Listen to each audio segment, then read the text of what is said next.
National income bookkeeping is a subject of mounting significance. National income or the social accounting relates to estimating the nation's income under different segments. It is a macroeconomic variable and incorporating them under appropriate heads of the departments. There are two flows in the economy, namely product flow and money flow.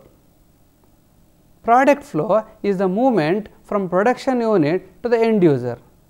Money flow is moving from end user to the production unit. In other simple words, there is always a circular flow or movement of resource and services, that is, services of land, labor, capital and enterprise, from household to the firms, and reverse movement of goods and services from firms to the households. National income is an important concept which measures both money flow and product flow to analyze the economic performance and how the resources are allocated among the people of a country. There is a great arrangement of information on the current state of national economy and the national income and product accounts. In this connection, variety of concepts are introduced in national income accounting such as GNP, NNP, GDP and so on to maintain the proceeds and produce accounts. Therefore, the discussion is actually essential. According to the definition found in Wikipedia, gross national product GNP is the total value of final goods and services produced within a nation in a particular year, plus income earned by its citizens including income of those located abroad, minus income of non-resident Indians located in that country. Basically, GNP measures the value of goods and services that the country's citizens produced irrespective of their location. Investopedia explains the GNP as a measure of country's economic performance, of what its citizens produced, the goods and services irrespective of its boundaries. According to Professor Alfred Marshall, gross national product is the market value of all products and services produced in 1 year by the labor and assets supplied by the residents of a country. Unlike gross domestic product GDP, which defines the production based on the geographical location of the production, GNP allocates production based on ownership irrespective of the location. Similarly, GNP per capita is the total GNP divided by the number of people of a country. To be specific, GNP per capita is a measure of national income per person. GNP of India 2011 is 49,000 billions, that is $4.9 trillion. GDP growth rate in China in March 2012 is 7.5%. It is just 6.1 in India. In fact, just 2 to 2.5% of GNP spent on research and development of our nation.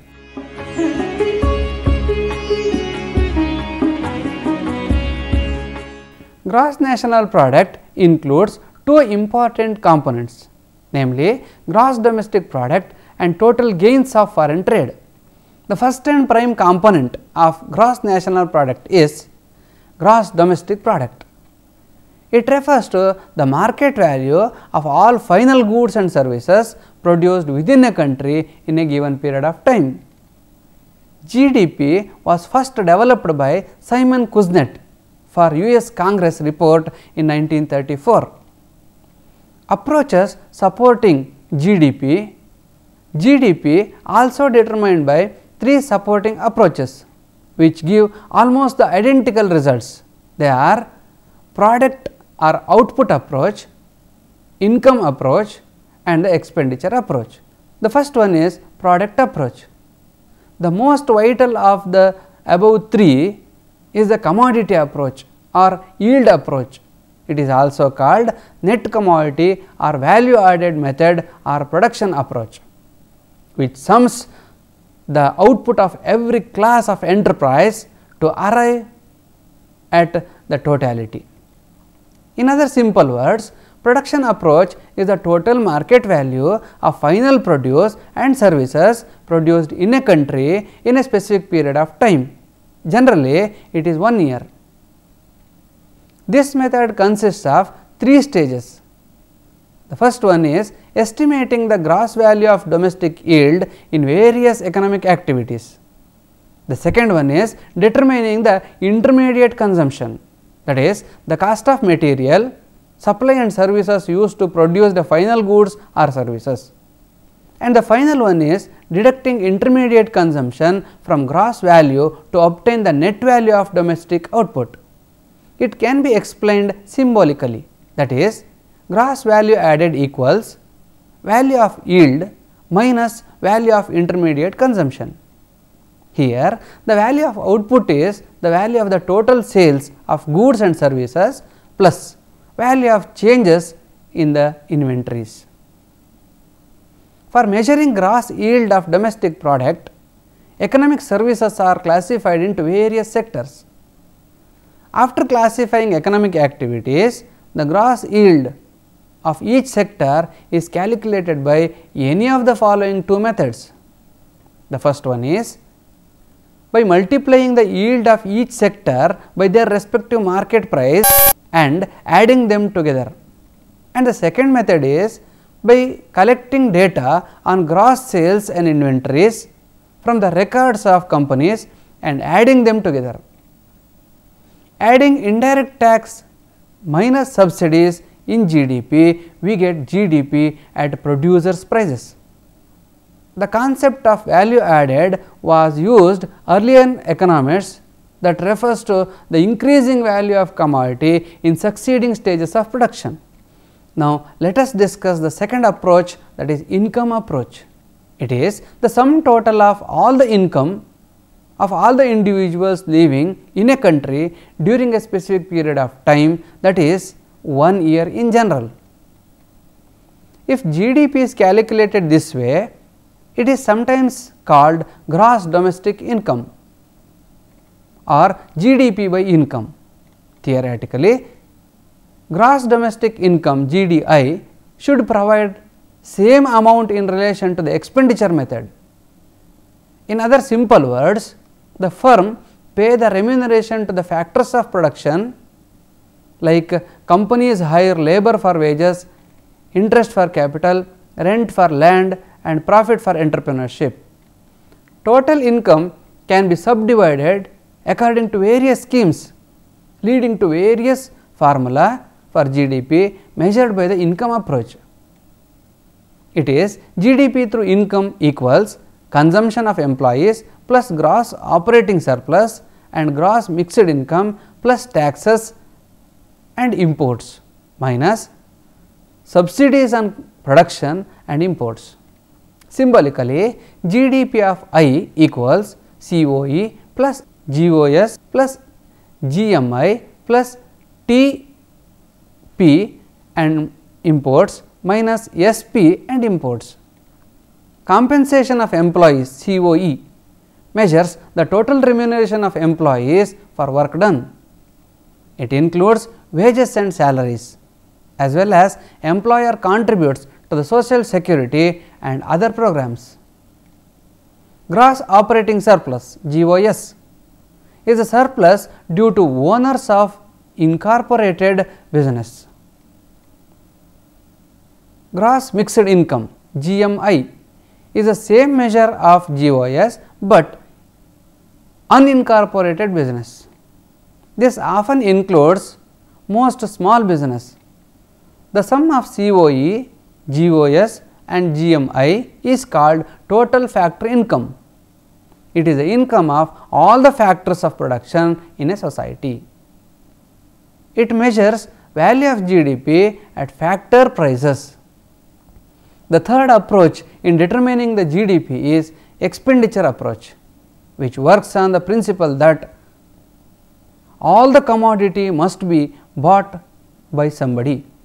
Therefore, the value of the total commodity must be equal to the people's total expenditure. in buying the things. Expenditure approach refers to the entire expenditure incurred by individual during a specific period of time, that is especially 1 year. In economics, most things created or produced are sale and sold. So, measuring the total expenditure of money used to buy the things in a way of measuring production, which is GDP through expenditure.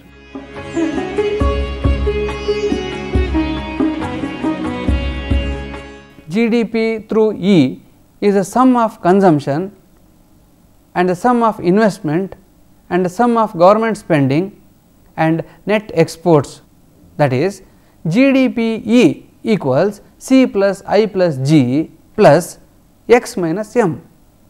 Here is a description of each GDP component.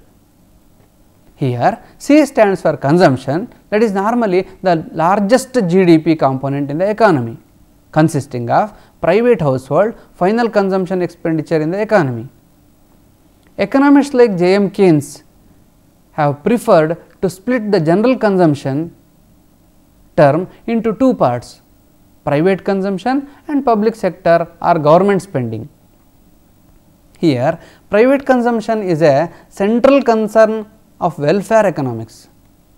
The private investment and trade portions of the economy are ultimately divided to increase the long term private consumption. The term G represents the government spending. It is the sum of the government expenditures on final goods and services. It includes salaries of public servants, purchase of weapons for the military and any investment expenditure by the government. It does not include any transfer of payments such as scholarships, payments or unemployment payment benefits, etc. The term I stands for investment, which includes business investments in equipments. Examples include construction of new mining, purchase of software or purchase of machinery and equipment for a factory. Spending by the households, not by the government, on new houses, it is also included in investment. Buying bonds or stocks is a transaction of deeds, a transfer of claims on future production, not directly an expenditure on products. The next component is exports, represent gross exports. GDP captures the amount of a country produces, including goods and services produced for other nations' consumption. Therefore, exports are added. Another term in the formula is M, stands for imports. Imports are subtracted since imported goods will be included in the terms G, I or C and must be eliminated to avoid counting foreign supply as a domestic. Thus, there are three types of approaches to calculate gross domestic product which contribute to compose GNP. Similarly, another component of gross national product is foreign trade earnings. As discussed earlier, the gross national product includes two important components, namely gross domestic product and total gains of foreign trade. Foreign trade consists of import trade and export trade. International trade is the exchange of capital goods and services across multinational borders. In most of the countries, internal trade represents a significant share for the gross domestic product, while international trade has been representing a significant share on gross national product. Latest information says that China concentrates more on the international exports than the gross domestic product. China sets the vision of the country based on the export targets, that is, foreign earnings constitute a lot for the GNP of a country.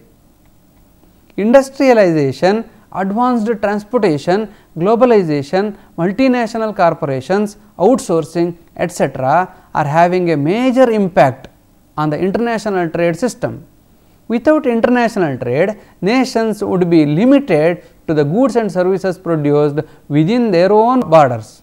Suppose the factors of production and the produced goods are exchanged between the countries, both the countries can grow up with the use of international trade. For example, the United States can import labor intensive goods from China instead of importing Chinese labor to enhance the productivity. Thus, imports and exports constitute the progress of the economy. The import means when you buy something from another country and get it shipped to you. Export is when you sell something to another country and it then ship it. To calculate GNP, export always should dominate the imports. Higher the export highlights higher the development and the growth of the economy. So, formula says export minus imports, that is x minus m, which is incorporated in GNP. India's major trading partners are the European Union, China, United States and United Arab Emirates. In 2010-11, major export commodities included engineering goods, petroleum goods, chemical and pharmaceutical, gems and jewellery, textiles and garments, agricultural products, iron ore and other minerals. Major import commodities included crude oil and related products, machinery, electronic goods, gold, silver, etc. In November 2010, exports increased 22%, while imports were up 7.5%. Trade deficit for the same month dropped from 46,000 crores in 2009 to 40,000 crores in 2010.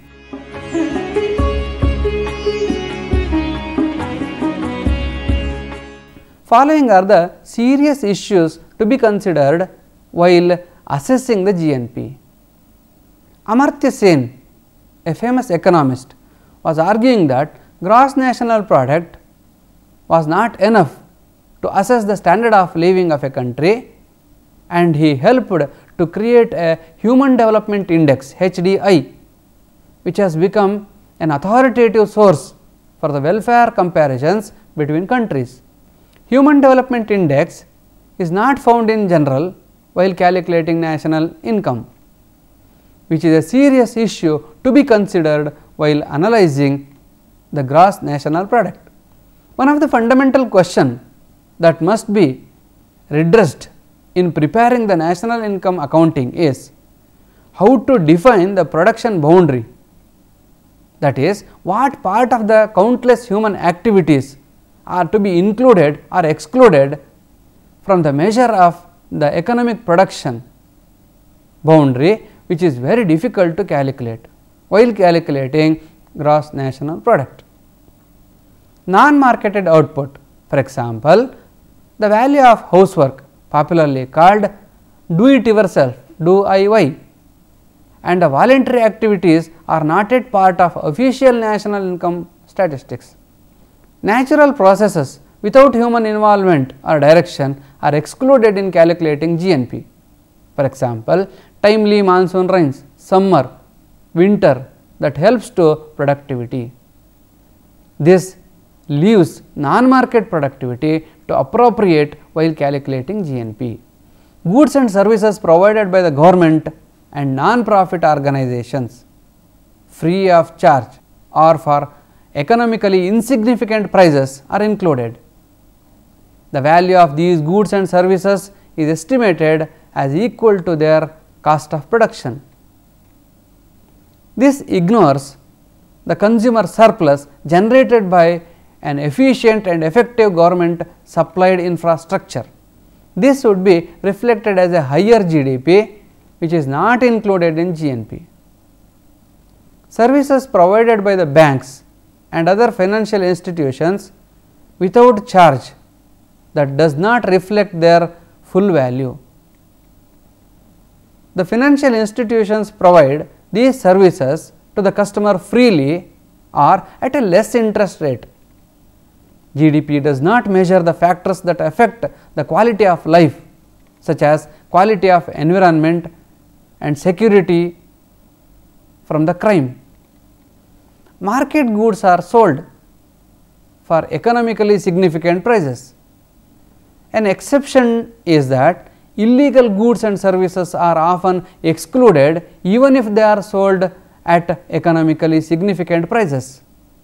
Similarly, an undeclared economic activity, for example, shadow or informal economy, is excluded from official national income information.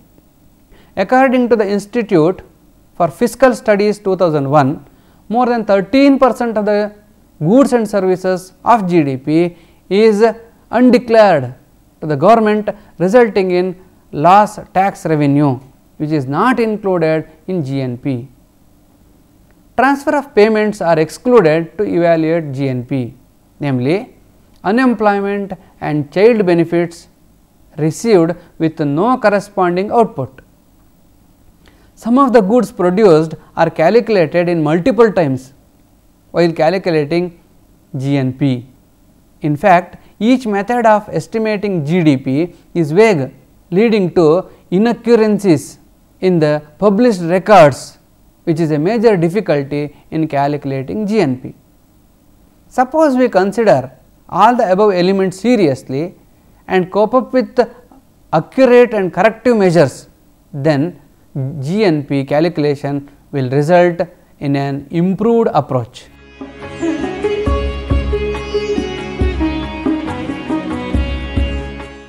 Even though GNP has a number of lacunas, loopholes, it has a number of benefits towards the society. It is one of the measure of economic condition or level of poverty or standard of living of a country, under the presumption that higher the GNP leads to higher quality of living, while all the other things being equal. GDP per capita is often considered as an indicator of a country's standard of living. GNP per capita income is often used as a measure of wealth of population of a country, particularly in statistical comparison to other nations. It is measured widely to measure the inter-country comparisons. It is usually expressed in terms of commonly used international currency such as euro, such as US dollars, and it is really useful because it is widely known, easily calculated from readily available GDP. According to recent Indian government committees constituted to estimate poverty, India's 380 million population are poor. In June 2011, a government committee headed by NC Saxena committee estimated about 50% of the Indians are still poor as against Planning Commission 2006 figure, that is 28% poverty level. Poverty level is very high in northern states of Assam, Tripura, Meghalaya and southern states of Tamil Nadu, UP, etc. Thus, GNP directly influences to calculate and evaluate the poverty level of a country. With the help of the assistance of the above discussion, it is concluded that GNP calculation is a boon to analyze the advancement of a country.